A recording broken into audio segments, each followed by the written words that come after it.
Thomas or Thomas. I need to tell you 3 stories. Not because I want to, but because I have never been able to explain any of them, and I have spent years trying.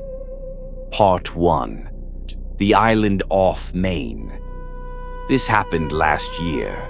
I was 22, burnt out from work and desperately needed to disappear for a few days. A coworker told me about a tiny island off the coast of Maine. Barely any tourists, no nightlife. Most people took the ferry out for the day and left before sunset. If you stayed overnight, he said it was like having the whole place to yourself. That was exactly what I needed. I found a vacation rental, a standalone cottage right on the shoreline, suspiciously cheap, available on short notice. I booked it without thinking twice. The cottage was small, single room, thin walls. The brush pressed right up against 3 sides of it. The front faced the ocean with a curtain that barely blocked the view in either direction. The door had a deadbolt and a chain lock that both looked recently installed. That struck me as odd for such an isolated spot. I didn't dwell on it. I took the late ferry over and spent the evening watching the day visitors filter back to the mainland. By sunset, there was almost no one left. No street lights, no ambient noise, just the ocean. I grabbed dinner at a pub near the ferry landing. The bartender was friendly but gave me a strange look when I told her where I was staying. On the walk back, I noticed, a small dock tucked into a cove about 100 yards from the cottage. A single blue motorboat moored there. Small. Out of place among the larger lobster vessels on the island. I made a mental note and kept walking. I got back around 10:30. Locked the deadbolt. Locked the chain. Settled in. My phone charger was broken. Every outlet in the cottage failed. My battery was dying and there was nothing I could do about it. I decided to just sleep. The exhaustion hit me all at once and I was out within minutes. I woke up in the middle of the night.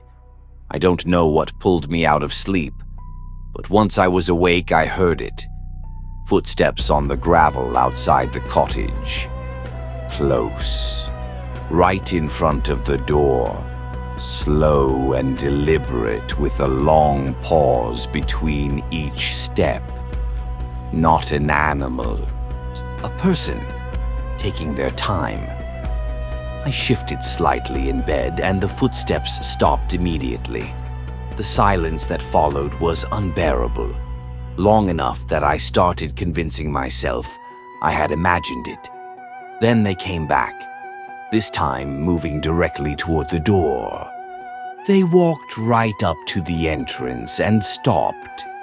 My heart was hammering so loud I was convinced they could hear it.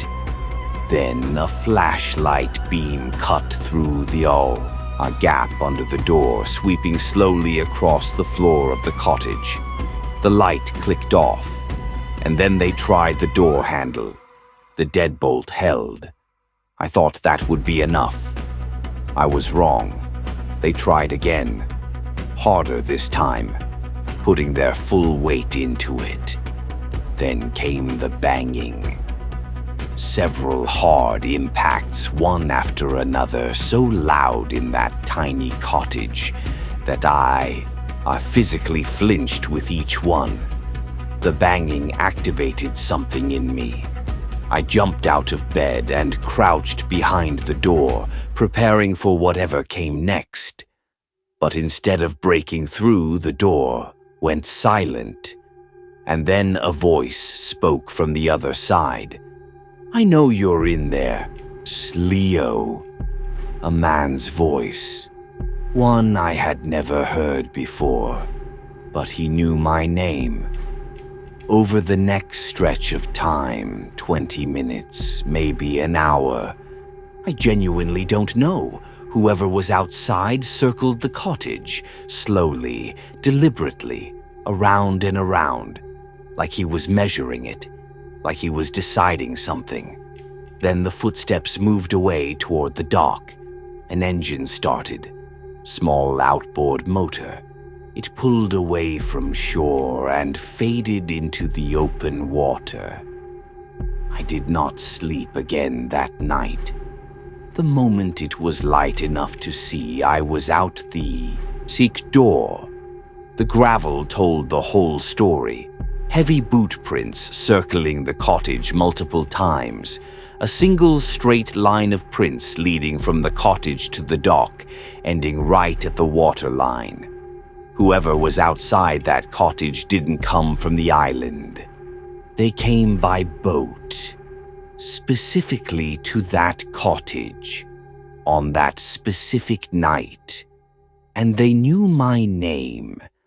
I have a colorful past. I won't get into details, but let's just say I'm not entirely shocked that someone out there might want to find me.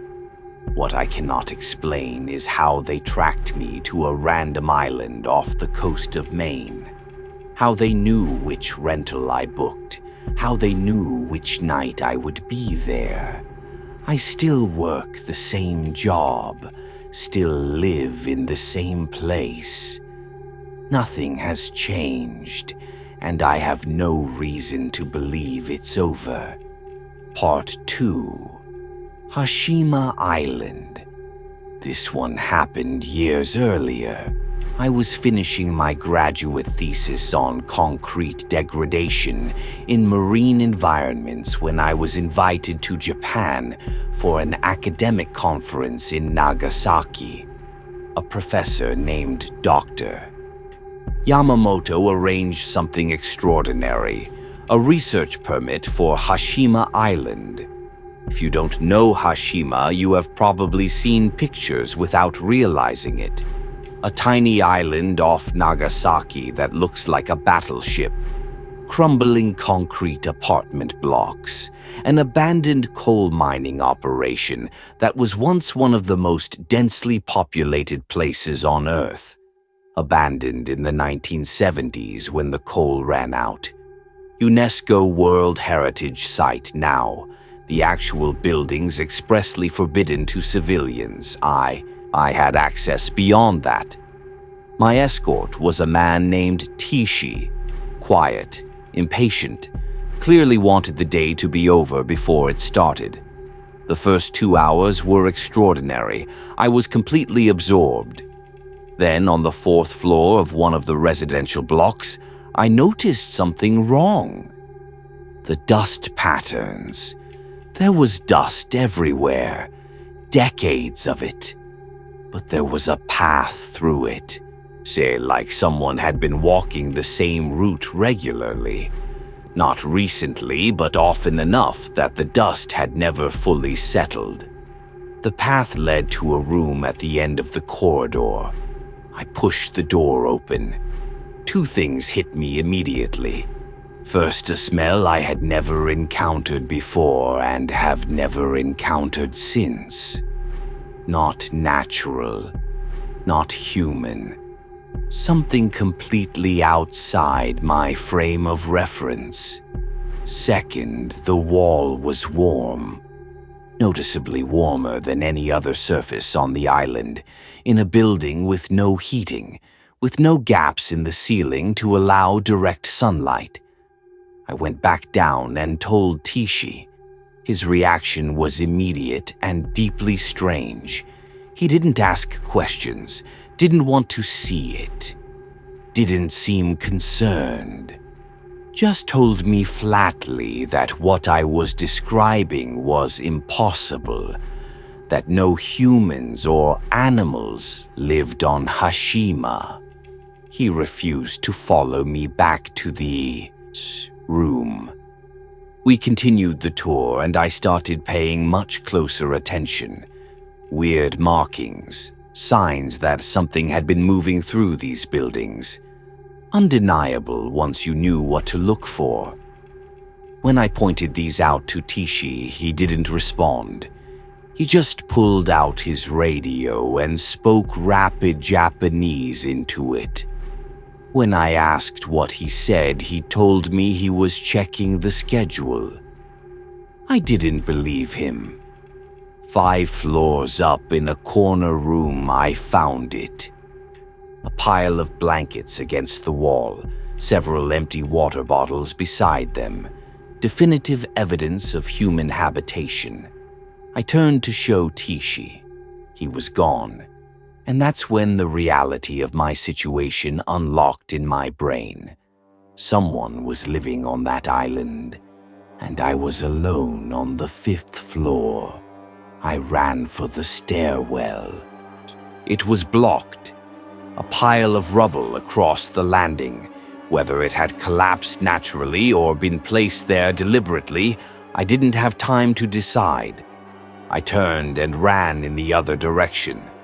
Behind me, I heard footsteps step out into the hallway. I didn't look back. I ran through corridor after corridor in what felt like a maze. And as I ran, I realized the footsteps behind me had multiplied. Not one set, a multiple. I found another stairwell and practically fell down it. I don't remember crossing the open ground. I just remember daylight and then the dock. Tishi was standing there completely unfazed. I screamed at him about everything I had seen. The blankets, the rubble, the footsteps. Being abandoned on the 5th floor with multiple people following me. He barely blinked. He just said we were leaving. As soon as I was safe, I contacted Dr. Yamamoto to report what I had seen. He never responded. 2 weeks later, back in the United States, I still couldn't reach him. It was as if he had simply disappeared. It has been years, and the thing that haunts me most isn't what was living in those buildings on Hashima. It's that the one person who arranged my access to the island vanished immediately after I tried to tell someone what I found. Part 3, North Brother Island. This is the oldest of the 3. More than 10 years ago. My last semester of college. I was writing my senior history thesis on abandoned institutional spaces. One of the locations I was researching was North Brother Island, an overgrown island sitting right in the East River, technically part of New York City, completely abandoned for decades, off limits to the public without a permit. I mentioned it one night to my friends Jansen and Jesse while we were drinking. 3 weeks later, the 3 of us were sneaking through a park in the Bronx at 2 a.m. with kayaks. We launched from the shoreline and paddled the half-mile to the island. Once we were standing on solid ground, all 3 of us just went quiet for a moment. We were technically still in New York City. The Bronx was half a mile away, but it felt like the middle of nowhere. We explored for a while, building after building, partially collapsed, swallowed by nature, rooms that hadn't seen visitors in decades. In one building, Jansen found a can of spray paint and wanted to use it. I argued against it. Eventually, I gave up and walked ahead to explore on my own. That was my mistake. I was walking alone down a long hallway deep in one of the larger buildings when I heard Jesse's voice call my name from somewhere ahead of me. It made me jump even though I knew it was him. But something felt immediately wrong. For Jesse to be ahead of me, he would have had to take a completely different route and moved fast. That made no sense. I called out, asking where he was. A response came immediately from a room a few doors down on my left. Jansen's voice this time. "In here." The doorway was dark, darker than the hallway. I figured they were messing with me for wandering off. I stepped inside and swept my flashlight around the room. It landed on a figure standing in the far corner, facing the wall. Tall, impossibly tall, 6.5 feet at least. Neither Jansen nor Jesse were anywhere close to that height. I screamed and ran. I found Jansen and Jesse near where we had. I split up. The moment they saw me sprinting toward them, they started running too without even asking why. We didn't stop until we reached the kayaks. I told them everything. They didn't believe me at first, but after a minute, the looks on their faces shifted from skeptical to genuinely terrified. We started dragging the kayaks back toward the water, and then all three of us heard it at the same time. A moaning sound coming from the darkness behind us. A woman's voice. Old, either crying or in pain. Faint but completely clear in the silence of that island. We got the kayaks into the water and we paddled and we did not look back. The thing I keep coming back to after all these years is the voice. Because that was Jesse's voice I heard in that hallway calling my name. I know Jesse's voice as well as I know my own. And Jesse was with Jansen the entire time. He never came anywhere near that part of the building. 3 islands, 3 nights, 3 encounters that have never been explained. Someone knew Leo's name on a remote island off Maine. Something was living in the abandoned buildings of Hashima. And something on North Brother Island spoke in a voice it had no right to possess. Make of these what you will. I will. Be back tomorrow night with another story from the archive. Subscribe so you never miss one. The Haunted Archive never closes.